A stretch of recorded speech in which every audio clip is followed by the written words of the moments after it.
इस दरमियान हम नवभारत टाइम्स से शुरुआत हुई हमारी। उसके बाद लगभग पटना से प्रकाशित होने वाले जितने भी अखबार मैगज़ीन हुआ करते थे सभी में हम एज ए फ़ोटो जर्नलिस्ट काम करने लगे। तो हम आधे घंटे के बाद आ जाएंगे। आधा घंटा वो कमिश्नर, वो डीआईजी सो कॉल्ड जिस समय के थे, वो एसपी इस समय के डीएम लोग इंतज़ार करते थे कि बिमलेंदु आएगा, तो तब तक वो इधर उधर वक्त गुजारते थे और वक्त गुजारने का टाइम होता था तो वो पहुंचते थे और उसके बाद हम पहुंच जाते थे। ऐसे कई शख्स शहर के भी हुआ करते थे जो मीडिया तो अकेला था, बिमलेंदु ही अकेला था तो मीडिया भी अकेला ही था। और आपको जैसा कि बताया कि जिस ज़माने में शुरुआत किए थे उस ज़माने में पूरे हिंदुस्तान में लोकल न्यूज़ का कोई कॉन्सेप्ट ही नहीं था, तो ये लोकल न्यूज़ का फ्लेवर था इमरान जी। पत्रकारिता में जब आगे बढ़े तो वहाँ लोकल चैनल के साथ साथ नेशनल चैनल के साथ हम जुड़ा हुआ।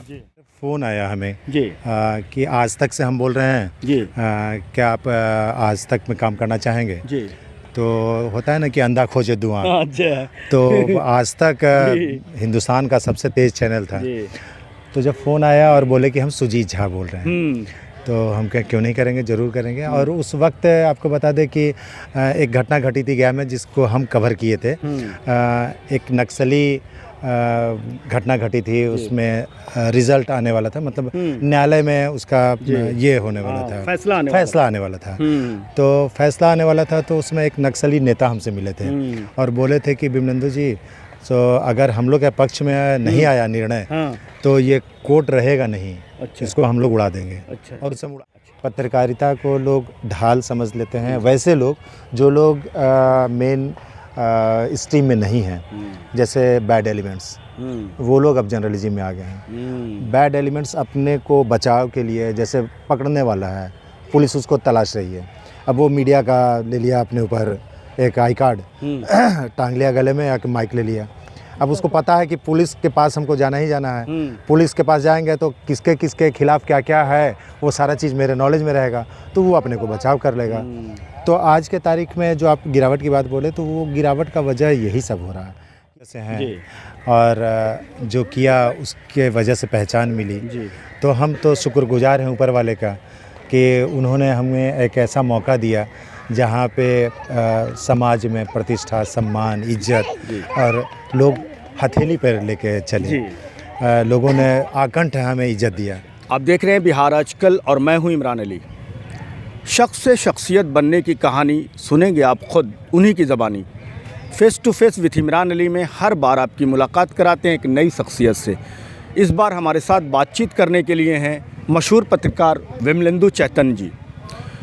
विमलेंदु चैतन्य जी न ये कि गया में बल्कि मगध और बिहार में जाने जाते हैं, और इन्होंने अपनी पत्रकारिता की शुरुआत फ़ोटो जर्नलिस्ट के तौर पर की थी। और उसके बाद जब इलेक्ट्रॉनिक मीडिया आया तो इनका चैनल अब तक ये देश का पहला लोकल चैनल के रूप में कंसेप्ट इन्होंने लाया लोकल चैनल का, और इनका अब तक चैनल देश का पहला लोकल चैनल जाना जाता है। और इलेक्ट्रॉनिक मीडिया में इन्होंने लंबा सफ़र तय किया, न ये कि सिर्फ लोकल न्यूज़ के बदौलत, बल्कि इन्होंने देश का बड़ा चैनल आज तक और एनडीटीवी में भी इन्होंने एज ए रिपोर्टर गया से काम किया, और अखबार इनका खुद का अखबार भी इन्होंने निकाला। तो एक लंबा अनुभव पत्रकारिता के क्षेत्र का इन्हें है। सर, आपका स्वागत है बिहार आजकल में। जी शुक्रिया, थैंक यू। पहला सवाल सर के ये जो सफ़र रहा, ये अपनी इच्छा से आए पत्रकारिता में, या हालात ने ला दिया पत्रकारिता में, या कोई परिवार में ऐसे थे जिनके कारण, जिनके दबाव से आप पत्रकारिता में आए? क्या सफ़र रहा, कैसे शुरुआत हुई इसकी? हाँ, शुरुआत तो लगता है करीब 82 का वक्त था, मैट्रिक पास कर चुके थे और पढ़ने में तेज़ थे। इसलिए पिताजी ने पूछा कि बिमलेंदु क्या तुम्हारी इच्छा है, क्या तुम कुछ खरीदना चाहते हो या कुछ तुम्हारी इच्छा है जो हम जीवन में क्या करना चाहते जी? तो हम कहे पिताजी बचपन से बड़े भैया मेरे थे अरविंद भैया, वो स्टूडियो का काम करते थे। तो जब उनका खाना पहुंचाने जाते थे, तारा स्टूडियो यहीं गए में पीर मंसूर में हुआ करता था, तो वहाँ खाना पहुंचाने जाते थे तो हम बैठ जाते थे। खाना जब तक वो खाते थे तब तक हम कोई फ़ोटो लेकर के उस पर टचिंग या कलरिंग या कुछ करते रहते थे। तो हमको वो वहाँ एक प्रमोद सिन्हा करके थे, भागलपुर के रहने वाले, वो हमको मानते थे और भैया तब तक खाना खाते थे। इस बीच में खाना खाते खाते वो कुछ हम कहते थे कि भैया दे दीजिए, कुछ हम करते हैं, तो निगेटिव दे देते थे, उस पर टचिंग होता था, रीटचिंग होता था। हाँ रीटच जी। तो वो रीटच करते थे। फिर कभी कोई ब्लैक एंड वाइट फ़ोटो ख़राब हो गया, उसको दे देते फिनिशिंग थे, होता था। तो उस पर कलर चढ़ाते थे हम। कलर, हाँ। उस ज़माने में colour Black and photo white नहीं में होता था, कलर ब्लैक किया एंड जाता वाइट। था बाहर से। जी, हाँ, जी। बाहर से। तो ये सब करते करते मेरा शौक़ अंदर अंदर धीरे धीरे पनपने लगा जी। और फ़ोटो के प्रति मेरा रुझान होने लगा। इसी तरीके पता नहीं चला कि कब मेरा रुझान हुआ और मैट्रिक पास किए और पिताजी ने पूछा, तब फट से हमने कहा कि हमको एक कैमरा ले दीजिए। जी। तो वो पिताजी कहा ठीक है कैमरा। उस समय पेंटेक्स के 1000 करके कैमरा आता था, रील फिल्म वगैरह 120 लगता फिल्म था। लगता था क्या? नहीं, 35? उस समय 120 का भी कैमरा आता था, 35 का भी कैमरा, लेकिन उस समय 35 का कैमरा आ चुका था। Black and white. ब्लैक नहीं, कलर आया था, उस समय कलर आया था। कलर फिल्म भी आने लगा था, फूजी, कोडक और क्या क्या बहुत सा कोनिका वगैरह फिल्म होता था। तो उस ज़माने का बात है, उस दौर का बात है। तो फट से हम बोले कि कैमरा ले जाते। दिल्ली गए, दिल्ली वहाँ एक कपूर करके चांदनी चौक पे दुकान था, वहाँ से कैमरा भैया साथ लेके गए थे। हम और माँ और भैया गए थे, वहाँ से कैमरा लिए। एक फ़ोटो डेवलपमेंट करने के लिए इनलार्जर एक मशीन होता है, वो भैया, हाँ प्रिंट जिसम, वो खरीदे। उसके बाद फिर वहाँ से सारा कुछ लेकर के गया कि हम अपने घर के ही एक कमरा में डार्क रूम भैया बना दिए, उसी में फ़ोटो साफ़ करने का। तब तक स्टूडियो का काम तो वो धीरे धीरे हमारे चलते वो छोड़ने लगे थे, क्योंकि स्टूडियो में तारे स्टूडियो में काम करते थे, फ़ोटो प्रिंट करना, घिसना, ये सब काम था उनका। तो उनका शौक़ मेरे सर चढ़ के बोलने लगा और कैमरा मिल गया। कैमरा के बाद फ़ोटो। एक समय ऐसा भी आया कि जुनून था और ये जुनून में भी कन्वर्ट हो गया। जब जुनून हुआ तो भाग जाते थे छोड़ करके। भैया का कोई काम रहता था कि फ़ोटो खींचने जाना है, तो वो फ़ोटो खींचने न जा करके हम अपने शौक़ पूरा करने के लिए अपने दोस्तों के साथ चले जाते थे। 120 का उस समय फिल्म भी आता था। इसके पहले की कहानी थोड़ी सी और जोड़ दें कि 120 फिल्म आता था उस समय, आगफाग कैमरा था। क्लिक थर्ड, हाँ, वो कैमरा तो बाद में लिया पेंटेक्स वाला, लेकिन उससे पहले क्लिक थर्ड कैमरा आता था और ये शौक़ उस समय से था। तो सब दोस्तों के पैसे से भरवाते थे रील और फ़ोटो। तब तक प्रेस फोटोग्राफर के तौर पे नहीं आए? प्रेस फोटोग्राफर नहीं थे, ये शौक़ मेरे अंदर था। प्रेस फोटोग्राफर तो बाद में करीब 86-82 के आसपास, 86 में नवारा टाइम्स से आया और उसके बाद हम नवारा टाइम्स के लिए फॉर्म भरे। वो स्कूल कॉलेज करके एक पेज आता था, उस पर जर्नलिस्ट की आवश्यकता थी, स्कूल कॉलेज कैंपस से ही। उस समय कैंपस रिपोर्टर के तौर पे हम ज्वाइन किए थे वो। तो यहाँ से सफ़र शुरुआत हुआ मेरा वो पत्रकारिता का। मतलब प्रिंट मीडिया तो पहले था, तो प्रिंट मीडिया में गए, तो एज ए फोटोग्राफ़र जो शुरुआत हुई, तो कैसे अखबार में आप खुद गए या किसी ने बुलाया, कैसे जुड़े? और उस ज़माने में तो फोटोग्राफ़र का नाम भी प्रेस का छपता था कि फ़ोटो बाई विमलेंदु चैतन्य, ऐसा देखते थे, मैंने कई बार देखा आपका। तो वैसे शुरुआत कैसे हुई? फ़ोटो पत्रकारिता में हम आए करीब 86 में। नवभारत टाइम्स बिहार से लॉन्च हुआ था, दिल्ली से पहले था। उसके बाद बिहार से जब शुरुआत हुई तो नवभारत टाइम्स ज्वाइन किए। जैसा कि पहले भी बताया कि वो कैंपस रिपोर्टर के तौर पे ज्वाइन किए। उसके बाद कैंपस रिपोर्टर का फेज़ ख़त्म हो गया, रिपोर्टिंग का सेक्शन। तो चूँकि हम फ़ोटो जर्नलिस्ट भी थे, तो फ़ोटो के वजह से हम कंटिन्यू रह गए। ज्वाइन क्या था as a reporter? As a reporter, हाँ, अच्छा, एज ए रिपोर्टर ज्वाइन किए थे। लेकिन बाद में रिपोर्टर का वो ख़त्म हो गया। अच्छा। पेज ख़त्म हुआ, उसके बाद वो ख़त्म हो गया। लेकिन मेरा कंटिन्यूएशन, हाँ, तो जुड़े रह गए इस वजह से कि हम फ़ोटो भी शूट करते थे। तो फ़ोटो के वजह से पेपर में हम कंटिन्यू रह गए एज ए फ़ोटो जर्नलिस्ट। पहले जर्नलिस्ट रहे, फिर फ़ोटो जर्नलिस्ट हुए, उसके बाद फिर इसमें कंटिन्यू रह गए। इस दरमियान हम नवभारत टाइम्स से शुरुआत हुई हमारी। उसके बाद लगभग पटना से प्रकाशित होने वाले जितने भी अखबार, मैगज़ीन हुआ करते थे, सभी में हम एज ए फ़ोटो जर्नलिस्ट काम करने लगे। साप्ताहिक हिंदुस्तान मैगज़ीन हुआ करता था, इंडिया टुडे मैगज़ीन हुआ करता था। उसके बाद दिनमान, वैसे वैसे कई अखबार में तो सभी,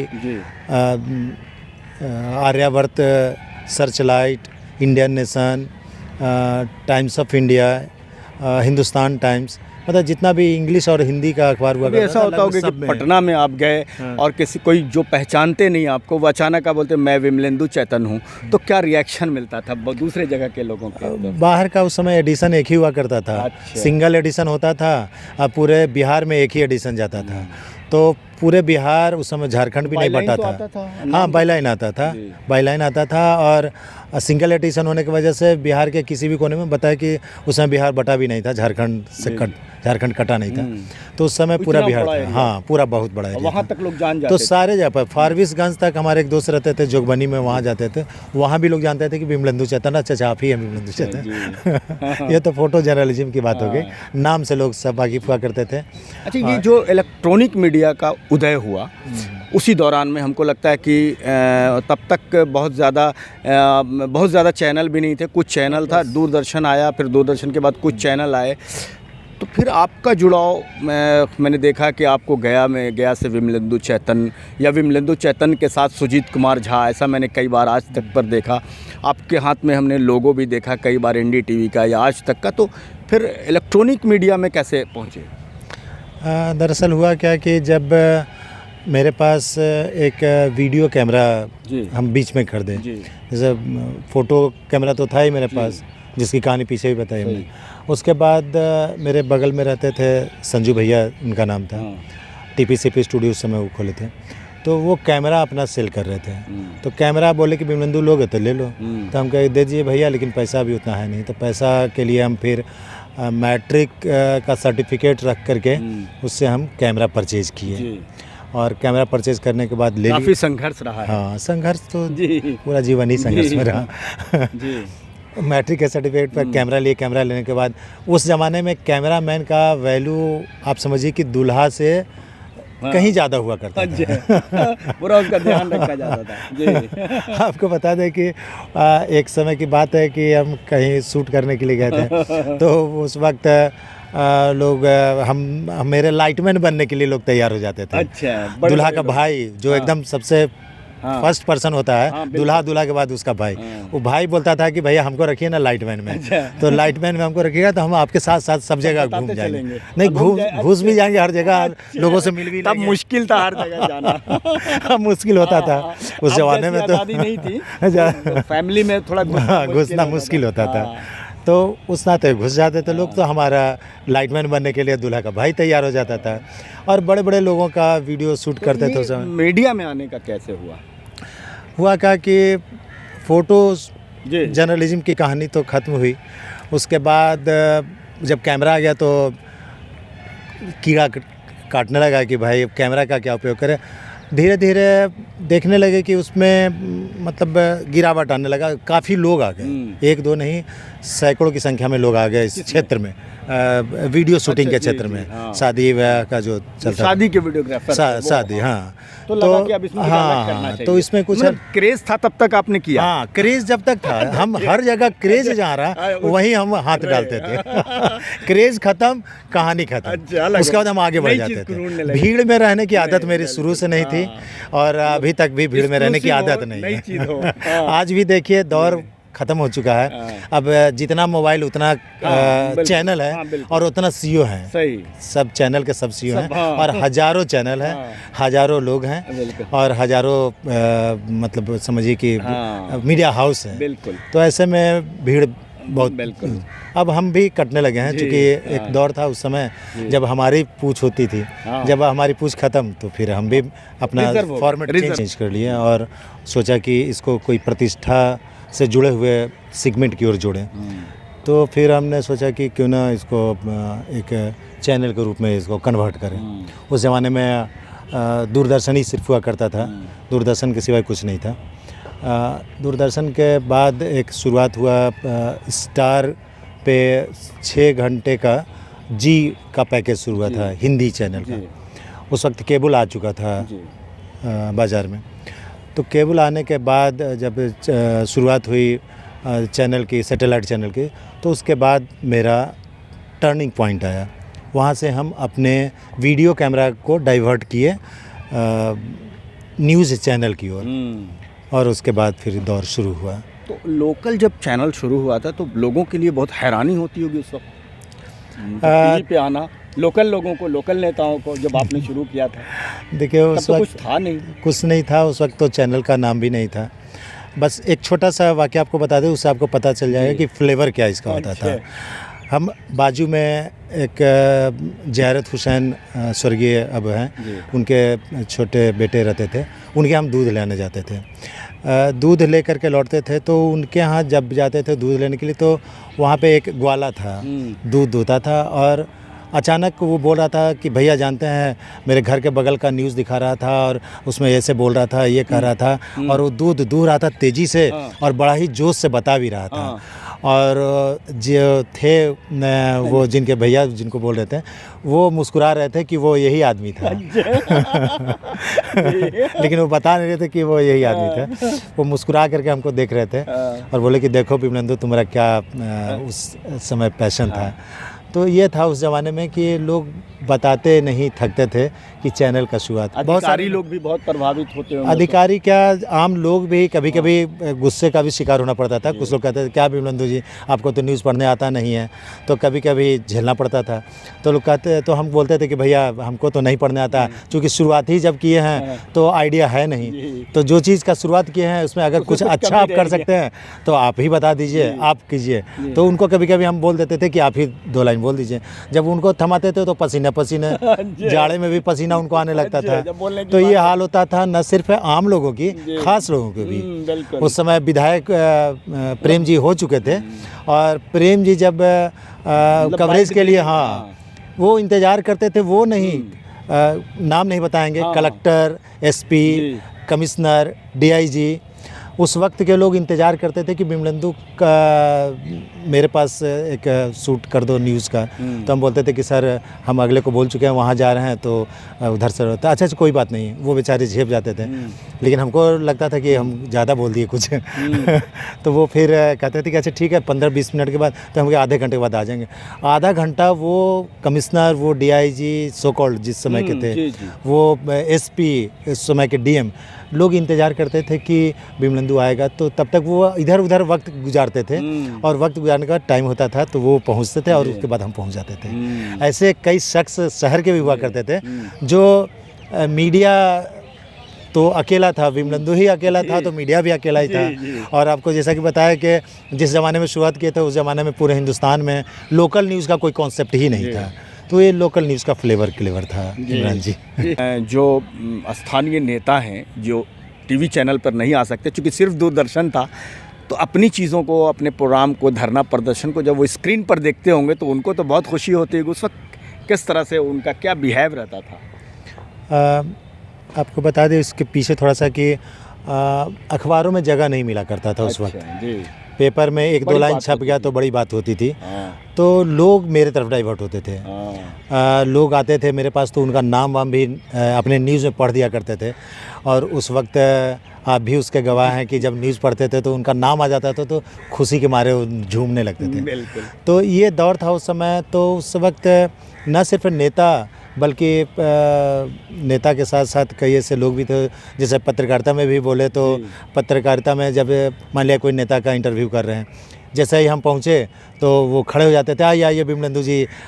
तो जैसे ही हम वो खड़ा होते थे तो कुछ पत्रकार उस वक्त के मुंह बिचका के उठ जाते थे कि अब आगे विमलेंदु जी इनसे अब न्यूज़ करवा लीजिए, हम लोग चलते हैं। अच्छा। तो ऐसे कह के लोग उठ भी जाते, नाराज़गी भी झेलनी पड़ती थी। अच्छा। लेकिन उनको भी हम बड़े प्यार से बोलते थे कि अरे नहीं आप बैठिए, आपका स्थान और मेरा स्थान दोनों का अलग अलग है और दोनों का महत्व भी अलग अलग है। तो इस तरीके से हम लोग क्या बताएं, चलते रहे, पत्रकारिता का दौर चलता रहा। इसके बाद हुआ क्या कि पत्रकारिता में जब आगे बढ़े तो वहाँ लोकल चैनल के साथ साथ नेशनल चैनल के साथ हम जुड़ा हुआ। उस वक्त आज तक सबसे तेज़ चैनल और सबसे पहला चैनल भी था सैटेलाइट चैनल का। एक बार फ़ोन आया हमें कि आज तक से हम बोल रहे हैं, क्या आप आज तक में काम करना चाहेंगे? तो होता है ना कि अंधा खोजे धुआं। तो आज तक हिंदुस्तान का सबसे तेज़ चैनल था।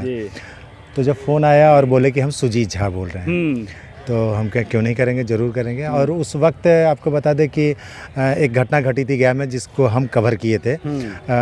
एक नक्सली घटना घटी थी, उसमें रिज़ल्ट आने वाला था, मतलब न्यायालय में उसका ये होने वाला था, फैसला आने वाला था। तो फैसला आने वाला था, तो उसमें एक नक्सली नेता हमसे मिले थे और बोले थे कि बिमलेंदु जी, तो अगर हम लोग के पक्ष में नहीं आया निर्णय तो ये कोर्ट रहेगा नहीं। अच्छा। इसको हम लोग उड़ा देंगे। अच्छा। और उस समय उड़ाने का दौर था जी। नक्सली उड़ाया जा रहा था कई जगह पर, कई मैसेकर हुए, कई नरसंहार हुए जी। और नरसंहार का दौर था उस समय जी। हर जगह कहीं जिंदा जला दिया जाता था, कहीं नाक कान काट दिया जाता था। ये और कहीं सामूहिक हत्याएं हुआ करती थी। तो सामूहिक हत्याओं के दौर में एक 12 नरसंहार हुआ था। उस वक्त 12 नरसंहार का फैसला उसी वक्त आने वाला था। सर 90 का दशक था, 90-92, याद नहीं है एग्जैक्टली। तो उसी का फैसला आने वाला था और उसी का कवर करके हम अपने न्यूज़ चैनल पे चलाए थे कि लोकल चैनल पर जी, अपने अब तक बिहार न्यूज़ चैनल पे, कि नक्सलियों ने कहा कि इस कोर्ट को हम उड़ा देंगे। और एक चीज़ बता दे कि जब हमारा बाइट ले लिया था, क्या बाइट चलाया था? बाइट तो उस समय हुआ नहीं करता था। वो तो बांधे हुए थे और हमको पहचाने इसलिए खोल करके बातचीत भी हुई। नाम तो नहीं बता सकते हैं, लेकिन बातचीत भी हुई। और ये उन्होंने बयान चलाया। सिर्फ उस समय तो न्यूज़ वीडियो चलता कहाँ था, उस समय हम ही बोलते थे। हाँ, एंकरिंग सिर्फ करते थे। और बहुत लोग का प्रेस रिलीज आता था तो उसका नाम पढ़ देते थे, या फिर वीडियो क्लिप ये करते थे। तो वो सिर्फ एंकरिंग में बोल दिए थे कि नक्सलियों ने धमकी दी है कि अगर उनके पक्ष में नहीं आया फैसला तो न्यायालय को उड़ा दिया जाएगा। इस खबर के बाद तहलका मच गया। शाम को 8 बजे जैसे ही होता था, उस वक्त आपको बता दें कि इको होने लगता था। 8 का टाइम हम लोग बड़े सोच समझ के लिए थे, प्राइम टाइम हम उसको बोलते थे। आज देखिएगा कि हर चैनल 8 बजे ही चलाता है, कोई भी प्राइम टाइम। तो उस समय हम सर्वे किए थे और बहुत सा चैनल को देखने के बाद अपना टाइम निकाले थे, और वो आज प्राइम टाइम अपनी खबर चलाएंगे। तो 8 बजे जैसे ही मेरा न्यूज़ ऑन हुआ, और उसमें तेवर ये था अपने चैनल का कि जब न्यूज़ शुरू होता था तो 8 बजते के साथ चारों तरफ से इको होने लगता था, कि आपको लगेगा कि इधर से भी अब तक का आवाज़ आ रहा है, उधर से भी अब तक का जा रहा है, चारों तरफ से अब तक का आवाज़ आता था। तो ये था क्रेज़ अब तक बिहार न्यूज़ चैनल का। तो उस वक्त ये न्यूज़ जैसे ही आया, उस समय के जुडिशियरी के बड़े अधिकारी, पुलिस के बड़े अधिकारी और डीएम जो भी आला पदाधिकारी हुआ करते थे, इन लोगों का फ़ोन मेरे पास आना शुरू हो गया और पूछे कि कैसे आपने ये न्यूज़ चला दिया, और न्यूज़ चलाया तो आपके पास सूत्र क्या है, कौन बोला। तो हम बोला कि हम खुद उसके गवाह हैं और हमसे बात हुई और उन्होंने ऐसा बोला था। उसके बाद दूसरे दिन सुबह से ही कोर्ट परिसर एकदम चप्पे चप्पे में पुलिस भर गई। डॉग स्क्वाड पुलिस छावनी में तब्दील हो गया। डॉग स्क्वाड पहुंच गया, मेटल डिटेक्टर पहुंच गया, और पटना से कुछ जर्नलिस्ट लोग चले आए। उसमें वो आज तक के जर्नलिस्ट आए थे। उस खबर को जब हम चलाए थे तो उसी खबर के बाद का असर था। हमारे कुंदन जी थे पत्रकार हिंदुस्तान में, उनसे उनका ट्यूनिंग था। वो आए यहाँ, उसके बाद वो खबर चलने के बाद वो पूछे कि कौन खबर चलाया था, तो हमसे मुलाकात हुई, फिर फ़ोन किया, फिर बातचीत हुई, फिर आज तक उस वक्त से हम करने लगे, तो फिर आज तक करते ही रहे। वहाँ मेन स्ट्रीम मीडिया में आपको कैसा क्रेज़ मिला, या इस इलाके में से आप पहले आदमी थे जो इलेक्ट्रॉनिक मीडिया के मेन स्ट्रीम मीडिया में गए, तो क्या रिस्पॉन्स था लोगों का आपके प्रति? लोगों का रिस्पॉन्स के साथ साथ आपको बताएं कि उस वक्त नेशनल चैनल का सिर्फ़ और सिर्फ हर स्टेट के हेडक्वार्टर में लोग हुआ करते थे। जैसे बिहार का पटना में, तो पटना में 2, 4, 5 चैनल के जर्नलिस्ट हुआ करते थे। तो उस वक्त जब हम ज्वाइन किए आज तक को, तो आज तक में अब लोगों को लगता था कि खबर यहाँ पता चले उससे पहले खबर टीवी पे चल जाता था। अच्छा। तो पटना वाले लोगों को लगता था कि तो बहुत गड़बड़ हो रहा है, तो हम लोग मिस कर जा रहे हैं। क्योंकि उस समय स्टार न्यूज़ था और आज तक था, ANI एजेंसी हुआ करता था। आपको बता दें कि जितने भी चैनल रहे लगभग सभी चैनल के लिए गया से हम जर्नलिज्म किए, पत्रकारिता किए, टीवी पत्रकारिता। नाम किस में आया आपका? नाम लगभग सब में आता था, नाम सब NDTV में भी आता था। अच्छा। ये आपका आज तक में तो ऑन रिकॉर्ड आता था। अच्छा, रवीश कुमार पहचानते थे कि नहीं आप? बिल्कुल, एक दो बार उनसे मौका भी मिला, बातचीत हुई उनसे। कभी दिल्ली जाते नहीं थे हम। अच्छा। मेरा ये नहीं रहा कि हम दिल्ली जाएं, लोगों से मिलना जुलना, ये मेरा शुरू से नेचर में ही नहीं रहा है, लेकिन लोगों से सबसे परिचय रहता था। और रिजर्व क्या, उस वक्त पुण्य परशुन वाजपेयी सब आए थे गया में। हाँ, गया आए थे, वो मेरे यहाँ आए थे, अखबार के संदर्भ में वो आए थे यहाँ। अच्छा, मगध है। मीडिया में आना क्या लगता है आपको कि आपने मीडिया की क्या अच्छाई है अगर हम पूछें तो, या क्या खराबी है? पहले खराबी बता दीजिए, अच्छा रहेगा तो अच्छाई जानेंगे। देखिए, उस दौर में तो खराबी हुआ ही नहीं करता था। अच्छा। उस दौर में मीडिया का मतलब विश्वास होता था, विश्वास का मतलब अटूट विश्वास। अगर मीडिया ने बोल दिया कि ये बात पक्की है और सच्ची है तो फिर लोग ब्लाइंड फेथ करते हैं। आज वो थोड़ा सा गिरा है। अब लोग विश्वास नहीं कर पाते हैं। उसके पीछे वजह है कि मीडिया एक नहीं अनेक हो गए हैं और मीडिया हाउस एक दूसरे के प्रतिस्पर्धा में लोग अपने एथिक्स को छोड़ते चले जा रहे हैं। जो उनका नॉर्म्स है, जो उनका सिद्धांत है, उस सिद्धांत से थोड़ा सा भटकाव आया है। गोदी मीडिया शब्द जो आया है, ये सुनने में आपको कैसा लगता है? क्या इसका मतलब क्या है? मीडिया या फिर जो भी हो, प्रकृति का ही दो रूप है। एक तरफ अगर सफ़ेद है तो दूसरी तरफ काला है, एक तरफ उजाला है तो दूसरी तरफ अंधेरा है। कोई कह देते हैं कि आप मीडिया वाले सब गोदी हैं, बिके हुए हैं, ये बातें कैसी लगती है सुनने में? देखिए, अब बिकाऊ हो गया है मीडिया, पहले बिकाऊ नहीं था। पहले ये आंदोलन था, पहले ये क्रांति था, अब ये प्रोफेशन में कन्वर्ट कर गया है। पहले प्रोफेशन जी पहले ये पैशन था, मिशन था, पहले मिशन था और अब ये प्रोफेशन हो गया। और प्रोफेशन के साथ साथ ये अब कॉरपोरेट सेक्टर भी हो गया है। अब बड़ा जो हाउस है वो लोग इसको अडॉप्ट कर लिए हैं। चलिए, हमने जो अच्छाई वाली बात पूछा था, कहा था खराबी बता दीजिए, इसकी अच्छाई बताइए, क्या लगता है आपको, इसकी क्या अच्छाई है? आज की या उस वक्त की? नहीं, उस वक्त की या आज की। ऐसा तो नहीं कि आज की कोई अच्छाई उस वक्त की तो आपको अच्छाई पता है और बुराई भी, दोनों स्थिति। चलिए, आज की अच्छाई और बुराई बता दीजिए। देखिए, आज की अच्छाई ये है कि अब हर मोबाइलधारी से लोग डरता है। अच्छा। जिसके पास भी एक मोबाइल है तो आप समझ जाइए कि वो कहीं ना कहीं उसके मोबाइल के रेंज में है और वो गलत नहीं कर पाएगा। पहले लोग गलत करते थे तो बच के निकल जाते थे, बेखौफ रहते थे।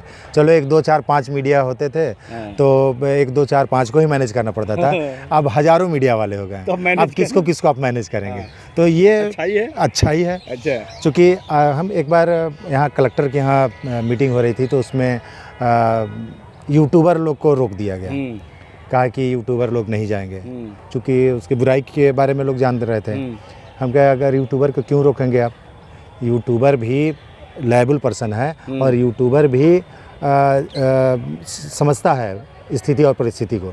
आप उनको रोकेंगे तो आपके अच्छाई को तो दिखाएंगे, आपकी बुराई को कौन बताएगा?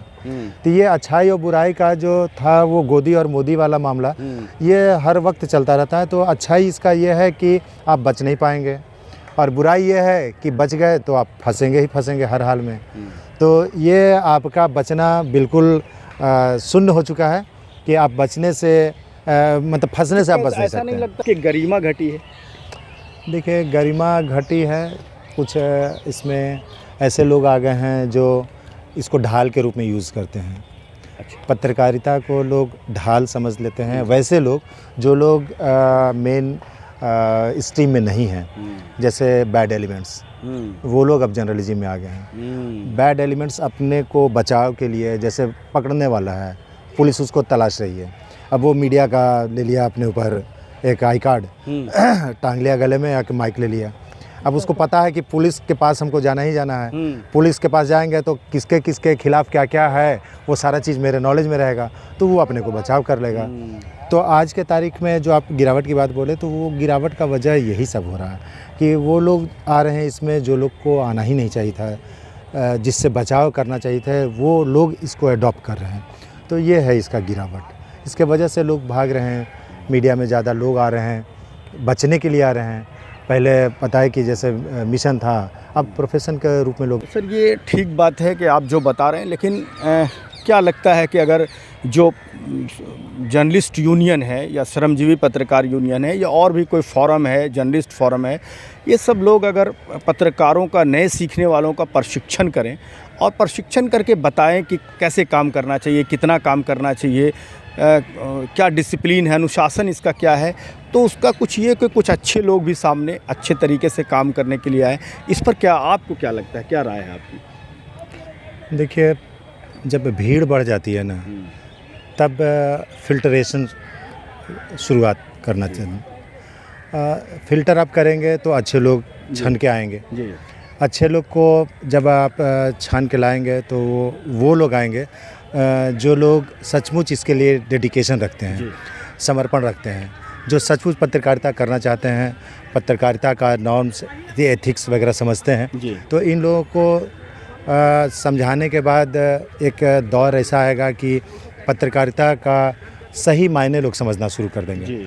और जब सही मायने समझेंगे तो जाहिर है कि अच्छे लोग आएंगे और गलत लोग अपने आप छटते चले जाएंगे। आपको क्या लगता है, आप इसमें आए तो अब क्या लगता है इस उम्र में आके कि आपने अच्छा किया, गलत किया, किसी और क्षेत्र में जाते, या संतुष्टि है आपको? क्या लगता है देखिए कि जीवन में जो आपने निर्णय लिया वो क्या निर्णय था आपका?